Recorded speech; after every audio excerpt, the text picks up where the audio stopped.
একবার হলো কি, আমি পুরো সমীকরণের সমাধান বের করে ফেলেছি। ও আচ্ছা, সমাধান মানে কি তা একটু জানিয়ে রাখি, একটু স্মরণ করিয়ে দিই আর কি। সমীকরণের দুইটা পক্ষ থাকে, বাম পক্ষ আর ডান পক্ষ। এই দুইটা পক্ষ সমান। দেখা যায় যে কোনো একটা পক্ষে একটা হলেও চলক থাকে এবং এই চলকের মান বের করাটাই হলো গিয়ে সমাধান। এখন কথা হলো গিয়ে, একবার আমি পুরো সমীকরণের সমাধান বের করেছি, অর্থাৎ এক্স এবং ওয়াই দুইটারই মান বের করে ফেলেছি, কিন্তু আমি নিশ্চিত না এক্সের মান কত আর ওয়াইয়ের মান কত, আমার অ্যান্সার ঠিক আছে কি না। তখন কি করলাম, আমি আমার বন্ধুর কাছে জিজ্ঞেস করলাম, এই অ্যান্সার কত হয়েছে তোর। আমার বন্ধু কিছু একটা বলতে যাবে, এই সময়ে স্যার এলো এবং ঠিক এইভাবে আমার খাতাটা কেড়ে নিয়ে চলে গেল। তো আমার কোনো লাভই হলো না। এখন আমি যদি এই পদ্ধতিটা জানতাম, যে পদ্ধতিটা আমি তোমাদেরকে জানাবো, সেক্ষেত্রে আমি হয়তো আমার বন্ধুর সাথে কথাও বলতাম না, মোটেই কথা বলতাম না। ফলে যা হতো, আমি অটোমেটিক্যালি পুরো পরীক্ষাটা নিজে দিতে পারতাম এবং পরীক্ষাটাও ভালো হতো। দেখো পদ্ধতিটা কি, সমীকরণ মানে সমাধান করা, অর্থাৎ এক্স এবং ওয়াইয়ের মান নির্ণয় করা। এক্স আর ওয়াইয়ের মান নির্ণয় করলে যেটা হয়, তুমি যদি এক্সের মান এখানে বসাও এবং ওয়াইয়ের মান এখানে বসাও, তখন এই পুরোটার একটা মান বের হয়।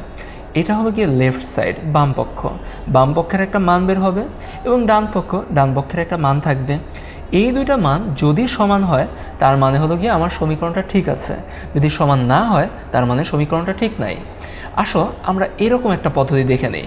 এই যে এইখানে এই একটা সমীকরণ, এটা আরেকটা সমীকরণ। এক্সের একটা মান দেওয়া আছে 2 আর একটা মান দেওয়া আছে 3। যদি এক্সের মান 2 হয়, তাহলে বাম পক্ষটা কত হয়, 3 × 2 - 5 × 3 প্লাস আছে 9 ইকুয়াল টু 0 কি না এটা আগে দেখি। 6 থেকে 3 × 5 = 15, 15 বিয়োগ করব, 6 - 15 প্লাস 9 ইকুয়াল টু কত হচ্ছে, 0ই তো হচ্ছে, অর্থাৎ লেফট সাইড সমান হচ্ছে রাইট সাইড। তাহলে এটি একটি সমীকরণ সিদ্ধ হয়েছে।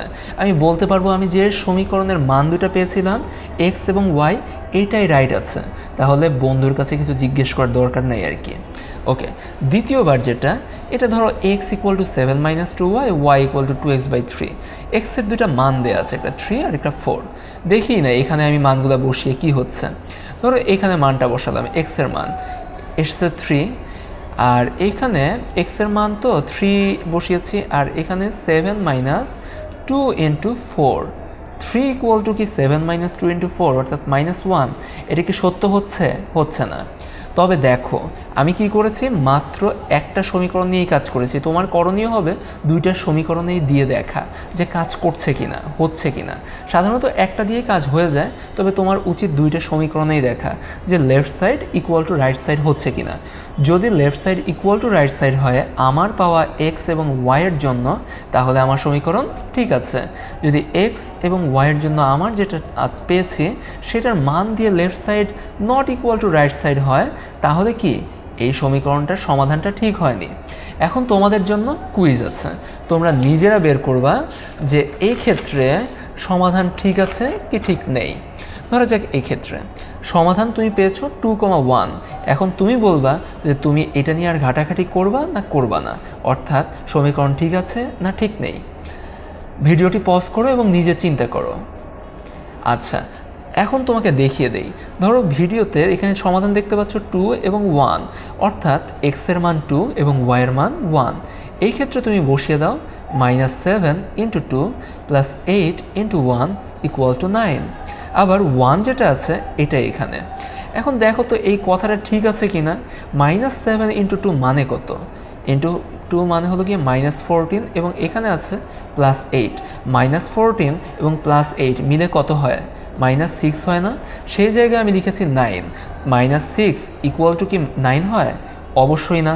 যেহেতু এটা ইকুয়াল না, তাহলে এটা সমীকরণটা সঠিক হয়নি।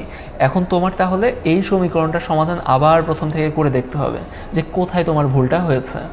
তাহলে ব্যাপারটা কি হলো, যে কোনো সমীকরণে তুমি একটা মান পাও, দেখা যায় যে এক্স, ওয়াইয়ের কোনো দুইটা মান পেয়ে থাকো, এরকম দুইটা মান।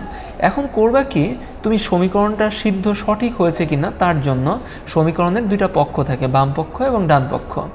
বামপক্ষের এই যে এক্সের জায়গায় এই মানটা এবং ওয়াইয়ের জায়গায় এই মানটা বসিয়ে দেখবা যে বামপক্ষ আর ডানপক্ষ সমান হচ্ছে কিনা। যদি সমান হয় তাহলে সমীকরণ ঠিক আছে, যদি সমান না হয় তাহলে সমীকরণ সমাধানটা ঠিক নেই। এভাবেই তুমি সকল সমস্যার সমাধান নিশ্চিত হতে পারো।